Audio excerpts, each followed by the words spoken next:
Links residential civil secondary school Govindpura online class में आपका स्वागत है। मैं व्यवसाय का अध्यापक आर.के. शर्मा। मैं आपको कल जो प्रबंध प्रगति के बारे में आपको पढ़ाया गया कि वर्तमान में प्रबंध के स्वभाव को निम्नलिखित रूपों में देखा जा सकता है। इसलिए मैंने 4 रूपों के बारे में चर्चा की थी। पहला रूप है कि प्रबंध बहुविधा के रूप में, दूसरा मैंने आपको बताया कि प्रबंध विज्ञान और कला के रूप में, तीसरा मैंने आपको बताया कि प्रबंध पैसे के रूप में, और चौथा बताया गया कि प्रबंध सार्वभौमिक के रूप में। इसलिए मैंने 4 प्रबंध के 4 प्रगति या 4 स्वभाव के बारे में मैंने आपको चर्चा की। सबसे पहले मैंने आपको कल पढ़ाया कि प्रबंध बहुविधा के रूप में कि प्रबंध के कई रूप होते हैं और प्रबंध में हर प्रकार के रूपों को उसमें शामिल किया गया है कि अर्थशास्त्र को भी शामिल किया गया है, राजनीति विज्ञान को भी शामिल किया गया है और मानव शास्त्र को शामिल किया गया है, और उसके बाद जो मनोविज्ञान को भी शामिल किया गया है, जीव विज्ञान को भी शामिल किया गया है, समाजशास्त्र को भी शामिल किया गया है। ये सभी चीज़ों को समाहित करके प्रबंध में शामिल किया गया है। हर प्रकार के स्वभाव को इसमें शामिल किया गया है। इसके बाद मैंने आपको पढ़ाया कि प्रबंध विज्ञान और कला के रूप में, तो कला के विज्ञान क्यों है, कि प्रबंध विज्ञान क्यों है, तो विज्ञान के बारे में बताया कि कर्मबद्ध सुव्यवस्थित रूप से संचालित किया जाता है, इसलिए विज्ञान को भी प्रबंध में से शामिल किया गया है। इस प्रकार शामिल कर आज मैं कल विज्ञान के बारे में बताया गया कि विज्ञान विज्ञान की विशेषताओं के बारे में आपको बताया गया कि विज्ञान क्या है, और विज्ञान के बारे में प्रबंध विज्ञान के रूप में मैंने आपको कल बताया कि प्रबंध विज्ञान के रूप में विज्ञान किसी ज्ञान का एक क्रमबद्ध अध्ययन से माना जाता है। इसलिए जो कारण और परिमाण में संबंध स्थापित करता है वो विज्ञान कहलाता है। इसलिए विज्ञान के सिद्धांत प्रयोग पर आधारित होता है तथा सार्वभौमिक रूप से लागू होता है। इस प्रकार विज्ञान की निम्न विशेषताएं बताएगी कि विज्ञान की विशेषता क्या है। इसलिए मैं आपको बताऊंगा आज अपना टॉपिक चलेगा कि विज्ञान की विशेषताओं के बारे में, कि विज्ञान की विशेषताएं कौन कौन सी है। तो आपको मालूम है, विज्ञान से ही समझ में आ रहा है कि विज्ञान पहले प्रयोग करता है, उस प्रयोगों के आधार पर विज्ञान अपने आप में समाहित करती है। इसलिए प्रबंध में भी पहले प्रयोग किया जाता है और उसके बाद उसको शामिल किया जाता है। इसलिए विज्ञान सिद्धांत और नियमों का एक समूह होता है। इसमें बताया पहली विशेषता है विज्ञान की कि विज्ञान सिद्धांत और नियमों का एक समूह होता है और जिसके सार्वभौमिक रूप से लागू किया जाता है। यह सत्य तथ्यों पर आधारित होता है। विज्ञान क्या होता है? सत्य पर आधारित होता है कि हाँ ये सही है जब इसको लागू किया जाता है विज्ञान में। दूसरा है कि ये सिद्धांत कारण और परिणाम के संबंध को परिभाषित करता है। विज्ञान के जो दूसरी विशेषता है कि ये सिद्धांत क्या है? कारण और परिणाम के संबंध को परिभाषित करता है। इसलिए प्रबंध एक विज्ञान है। क्यों है? क्योंकि प्रबंध में इन दोनों चीज़ों को समाहित किया जाता है। पहली चीज़ यह है, सिद्धांत और नियमों का एक समूह होता है और उसको सत्य को लागू किया जाता है प्रबंध में। दूसरा है कि सिद्धांत में कारण और परिणाम के संबंधों को परिभाषित करता है। इसलिए प्रबंध में विज्ञान की विशेषता दोनों को शामिल किया गया है। इसके बाद अगला जो टॉपिक आता है प्रबंध कला के रूप में। कैसे है कि कला से आशय है ज्ञान, अनुभव, योग्यता, चातुर्यता से माना जाता है। कला किसे कहते हैं? जिसमें ज्ञान हो, योग्यता हो, अनुभव हो, चातुर्यता हो और चातुर्यता हो, ये सारी चीज़ें ही कला के रूप में जानी जाती हैं। जिसके पास ये हैं वह कला है। जिसके पास ये चारों चीज़ें हैं वो कला है। चारों चीज़ें कौन कौन सी?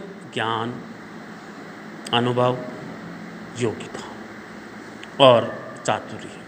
अगर ये सभी चीज़ें हैं अपन कला कह सकते हैं। जिसके पास ये चीज़ें हैं वो कला है। इसी प्रकार प्रबंध भी ज्ञान, चातुर्यता की आवश्यकता होती है। इसी प्रकार हम कह सकते हैं कि प्रबंध भी एक कला है। कला की विशेषता है कला परिणाम को प्राप्त करने की विधि है। पहली विशेषता है कला के प्रबंध कला के रूप में पहली विशेषता है कि कला परिणाम को प्राप्त करने की विधि है। दूसरा है कि कला चातुर्य और ज्ञान पर निर्भर करती है। अगर कला वहाँ पाई जाएगी जहाँ पर ज्ञान हो, चातुर्य हो, अनुभव हो, वहाँ पे कला देखने को मिलती है। इसलिए प्रबंध इन दोनों पर निर्भर करती है। इसके बाद तीसरी विशेषता है निरंतर अभ्यास और व्यवहार से कला में वृद्धि होती है। कला क्या है? जितना आप अभ्यास करोगे, निरंतर अभ्यास करोगे तो व्यवहार से कला में वृद्धि होती जाती है। निरंतर अभ्यास और व्यवहार से कला में वृद्धि होती जाती है, कला आगे बढ़ती जाती है। इसलिए प्रबंध एक कला के रूप में माना जाता है। इसलिए प्रबंध को विज्ञान और कला भी कहते हैं। इसके बाद तीसरा पॉइंट इसमें पैसे के रूप में बताया गया है कि प्रबंध एक पैसे के रूप में, कैसे आज के युग में प्रबंध को पैसे के रूप में लेने की प्रवृत्ति दिन प्रतिदिन बढ़ती जा रही है।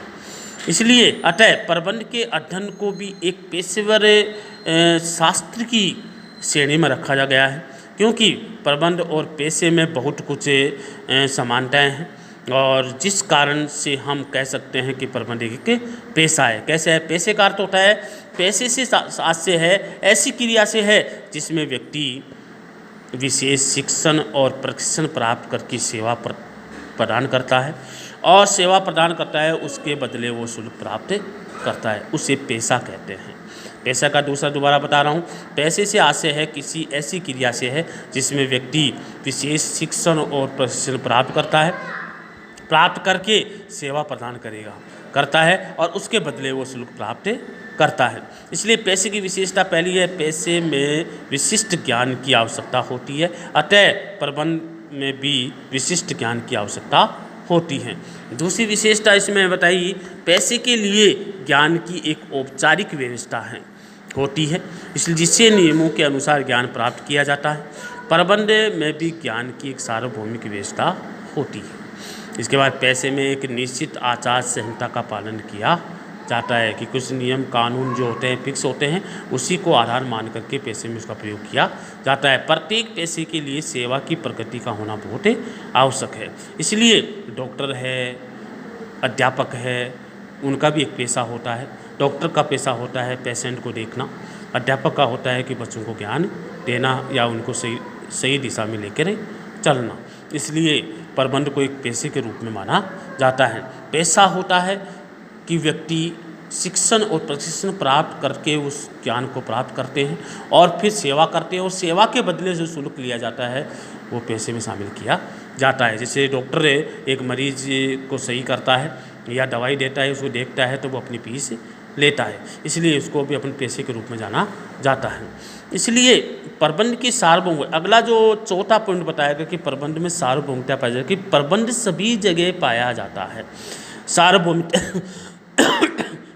का तात्पर्य होता है सभी जगह पाया जाना। सार्वभौमिकता से आशय होता है सार्वभौमिकता आशय होता है किसी का सभी जगह एक समान रूप से लागू होना, माने कोई भी चीज़ होते हैं वो समान रूप से सभी जगह देखने को मिलती है। जैसे प्रबंध है वो सभी जगह पाया जाता है, तो प्रबंध भी एक सार्वभौमिक क्रिया है, इसलिए प्रबंध को भी एक सार्वभौमिक क्रिया के रूप में जाना जाता है, क्योंकि ये भी सभी क्षेत्रों में समान रूप से लागू होता है। तो प्रबंध की सार्वभौमिकता के संबंध में दो अलग अलग विचारधारणाएं हैं। कुछ तो ये कह रहा है कि प्रबंध सार्वभौमिक है, कुछ कह रहा है प्रबंध सार्वभौमिक नहीं है। इसलिए सार्वभौमिक पक्ष में तो कुछ लोग तो कुछ विद्वान तो इस पक्ष में तर्क देते हैं कि सार्वभौमिकता है, और कुछ विद्वान ये कहते हैं कि सार्वभौमिकता नहीं है, तो विपक्ष में भी तर्क दिया है। तो देखिए, सार्वभौमिकता के पक्ष में तर्क देने वाले की पहली जो है क्रिया क्या है, प्रबंध की प्रक्रिया नियोजन से लेकर के नियंत्रण तक होती है कि कार्य सभी तरह के संगठन और सभी देशों में समान रूप से पाया जाता है। ये कह रहे हैं कि प्रबंध की जो प्रक्रिया है वो सभी जगह देखने को मिलती है, सभी जगह सभी तरह के संगठन में भी देखने को मिलती है और सभी देशों में समान रूप से देखने को मिलता है। दूसरा है, प्रबंध के सिद्धांत सार्वभौमिक होते हैं। प्रबंध के जो सिद्धांत होते हैं वो सभी जगह पाए जाते हैं, सभी जगह इसको लागू किया जाता है, सभी जगह इसको काम में लिया जाता है। लेकिन सिद्धांतों का प्रयोग करते समय स्थितियों को ध्यान में रख करके देखना आवश्यक होता है। जब इसका प्रयोग किया जाता है तो सभी स्थितियों को ध्यान में रखा जाता है। तो ये पक्ष में तर्क हैं। सब लोग जानते हैं कि सार्वभौमिकता सभी जगह पाई जाती है। इसके बाद कुछ विद्वान ऐसे हैं कि सार्वभौमिकता सभी जगह नहीं पाई जाती। तो इसलिए पहला जो कहे कि प्रबंध के सिद्धांतों को सार्वभौमिक नहीं कह सकते, क्योंकि यह सार्वभौमिकता के परीक्षण पर सही रूप से नहीं लागू होता, कि ये सभी जगह एक सिद्धांत को लागू नहीं किया जा सकता। सिद्धांत को वहीं लागू किया जा सकता है जिससे उसकी आवश्यकता होती है। इसलिए कह रहे हैं कि प्रबंध सभी जगह नहीं पाया जाता या सभी जगह लागू नहीं किया जा सकता। दूसरा है कि प्रबंध की ये सिद्धांत प्रत्येक देश को अलग अलग उत्पादन प्रणाली में होने के कारण, क्योंकि प्रबंध की ये सिद्धांत प्रत्येक देश में अलग अलग जो है उत्पादन प्रणाली पाई जाती है और अलग अलग उत्पादन प्रणाली में प्रबंध के जो सार्वभौमिकता को शामिल नहीं किया जा सकता, क्योंकि अलग अलग प्रणाली में अलग अलग सार्वभौमिकता पाई जाती है, अलग अलग व्यवस्था पाई जाती है। इस कारण प्रबंध को हर जगह लागू नहीं किया जा सकता या प्रबंध के सार्वभौमिकता को हर जगह लागू नहीं किया जा सकता। ये होने के कारण एक समान रूप से लागू नहीं हो सकता, क्योंकि उत्पादन प्रणाली अलग होती है, होने के कारण एक समान रूप से लागू नहीं किया जा सकता। इसलिए कह सकते हैं कि सार्वभौमिकता जो है प्रबंध जो हो सार्वभौमिकता के विपक्ष में भी तर्क दिया है और पक्ष में भी तर्क दिया है। तो चौथी जो प्रबंध की मैंने इसके बारे में चौथे प्रबंध के रूप में या उसकी प्रगति जो है चौथी है सार्वभौमिकता। सार्वभौमिकता का मतलब होता है सभी जगह लागू, एक समान से सभी जगह लागू होना। और इसलिए अगर समान लागू होता है, सभी जगह लागू होता है, तो हम मानते हैं कि सार्वभौमिकता सभी जगह होती है। लेकिन कुछ विद्वानों ने इनको अलग अलग तर्क दिया है कि सार्वभौमिकता के पक्ष में कि सभी जगह लागू होती है, और कुछ विद्वान जो कह रहे हैं कि सार्वभौमिकता विपक्ष में भी पाई जाती है, कि विपक्ष में होती है कि पक्ष में नहीं होती। कह रहे हैं कि सभी जगह इसको लागू नहीं किया जा सकता। और इसके पक्ष के बारे में मैंने आपको बताया है कि सार्वभौमिकता के पक्ष में तर्क दिया है कि सार्वभौम प्रबंध की प्रक्रिया नियोजन से लेकर के जो है नियंत्रण तक सभी जगह सभी तरह के संगठन और सभी देशों में समान रूप से लागू होते हैं। लेकिन इसके बाद दूसरी विशेषता मैंने बताया कि प्रबंध के सिद्धांत सार्वभौमिकता लेकर सिद्धांतों का प्रयोग जो है स्थिति को ध्यान में रख करके किया जाता है। ये तो पक्ष में तर्क दे दिया कि हाँ सभी जगह स्थिति को ध्यान में रख इसका प्रयोग किया जाता है। सार्वभौमिकता के विपक्ष में तर्क दिया जाए कि सार्वभौमिकता को सभी जगह परीक्षण नहीं किया जा सकता, सभी जगह लागू नहीं किया जा सकता। इसमें बताया गया कि परीक्षण पर सही रूप से लागू नहीं किया जा सकता। और दूसरे कह रहे कि सभी देश में अलग अलग उत्पादन प्रणाली पाई जाती है और इसलिए इसको सभी जगह समान रूप से लागू नहीं किया जा सकता। इसलिए मैंने आपको बताया विज्ञान की विशेषताओं के बारे में चर्चा की गई, और उसके विशेषता के बाद प्रबंध कला के रूप में मैंने आपको बताया कि कला वहाँ देखने को मिलती है जहाँ पे ज्ञान हो, प्राप्त सभी जगह अनुभव हो, सभी जगह हो, इसके देखने को मिलती हैं। और प्रबंध पैसे के रूप में भी आपको बताया गया कि प्रबंध पैसे के रूप में कैसे है, इसके बारे में मैंने आपको चर्चा की गई। इसलिए आज जो है मैंने आपको प्रबंध के प्रगति के बारे में अच्छी तरह से चर्चा की है, अच्छे से बताया कि प्रबंध के 4 रूप मैंने आपको बताए गए हैं। प्रबंध के 4 रूप होते हैं और चारों रूपों के बारे में मैंने आपको चर्चा की है। एक तो बहुविधा के रूप में बताया गया, दूसरा मैंने आपको बताया गया कि बहुविधा के अलावा विज्ञान और कला के रूप में बताया गया। इसके बाद मैंने तीसरा आपको बताया गया कि कला के पैसे के रूप में बताया गया, और चौथा मैंने आपको बताया कि प्रबंध सार्वभौमिकता सभी जगह पाई जाती है। इसलिए मैंने आपको जो आज जो टॉपिक पढ़ाया गया है कि प्रबंध की प्रगति किस प्रकार की है, और प्रबंध की प्रगति 4 रूप में बताएगी, बहुविधा के रूप में, विज्ञान और कला के रूप में, और जो तीसरी बताएगी पैसे के रूप में, और चौथी बताएगी सार्वभौमिकता के रूप में। इसलिए मैंने आपको इतना ही एक्सप्लेन करूँगा आज मैं इतना ही पढ़ाऊँगा कि आपके प्रबंध की जो प्रगति है उसको आज मैंने पूरी करवा दी गई है, और आपको कॉपी में अच्छी राइटिंग में आपको इस लेख को लिखना है, आपको अच्छे नोट्स बनाने हैं। और मैं आज इतना ही पढ़ाऊँगा। जय हिंद। और अगली क्लास जो है